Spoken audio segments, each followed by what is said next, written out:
دنیا یہ محبت کو محبت نہیں دیتی، محبت نہیں دیتی، دنیا یہ محبت کو محبت نہیں دیتی، محبت نہیں دیتی، انعام بڑی چیز ہے قیمت نہیں دیتی، انعام بڑی چیز ہے قیمت نہیں دیتی، اور دینے کو تو میں بھی اسے دے سکتا ہوں گالی، دے سکتا ہوں گالی، دینے کو تو میں بھی اسے دے سکتا ہوں گالی، دے سکتا ہوں گالی، لیکن میری تہذیب اجازت نہیں دیتی،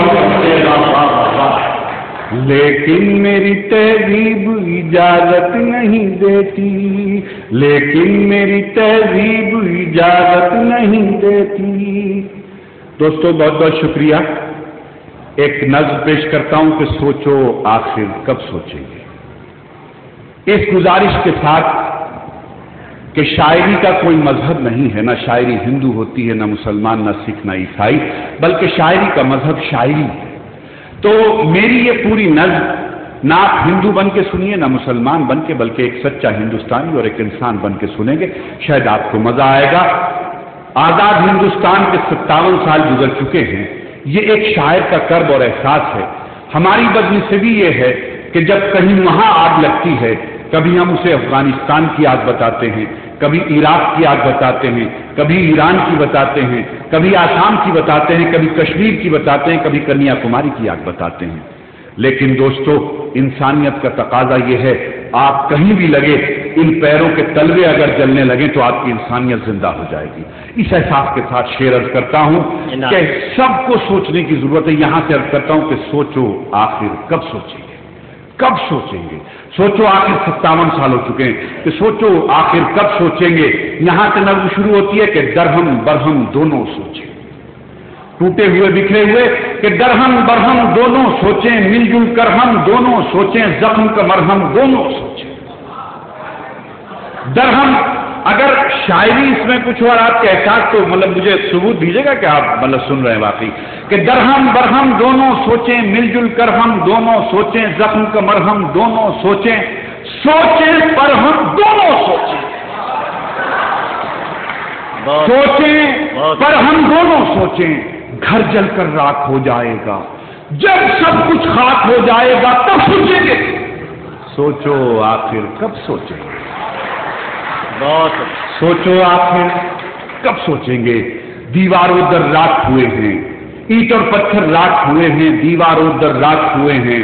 ان کے بارے میں کچھ سوچو جن کے چھپر راکھ ہوئے ہیں، ان کے بارے میں کچھ سوچو جن کے چھپر راکھ ہوئے ہیں، بے بالوں پر ہو جائیں گے، جب خود بے گھر ہو جائیں گے تب سوچیں گے، سوچو آخر کب سوچیں گے، واہ واہ واہ، سوچو آخر کب سوچیں گے، سوچو آخر کب سوچیں گے، کب سوچیں گے۔ فاقے سے مجبور مرے ہیں، محنت کش مزدور مرے ہیں، اپنے گھر کی آگ میں جل کر گمنام اور مشہور مرے ہیں، اپنے گھر کی آگ میں جل کر گمنام اور مشہور مرے ہیں، ایک قیامت در پر ہوگی، موت ہمارے سر پر ہوگی تب سوچیں گے، سوچو آخر کب سوچیں گے، سوچو آخر۔ اور دوستو دیکھیے شبدوں کا اور لفظوں کا کچھ کھیل کہ سوچو آخر کب سوچیں گے، کہ کیسی بدبو پھوٹ رہی ہے، کیسی بدبو پھوٹ رہی ہے، پتی پتی ٹوٹ رہی ہے،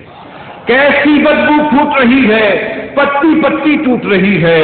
خوشبو سے ناراض ہیں کانٹے، گل سے خوشبو روٹ رہی ہے، خوشبو سے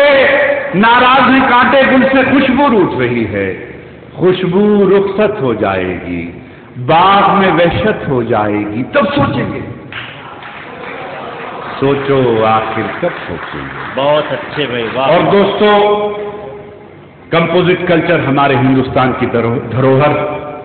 دو پڑوسی اگر پاس پاس رہتے ہیں تو سب سے بڑی چیز ہے وشواس، اعتماد، اعتبار۔ شعر عرض کرتا ہوں کہ سوچو آخر کب سوچیں گے، کہ ننھی باہیں چیخ رہی ہیں، ماں کی آہیں چیخ رہی ہیں، قاتل اپنے ہمسائے ہیں، سونی راہیں چیخ رہی ہیں، رشتے اندھے ہو جائیں گے، رشتے اندھے ہو جائیں گے،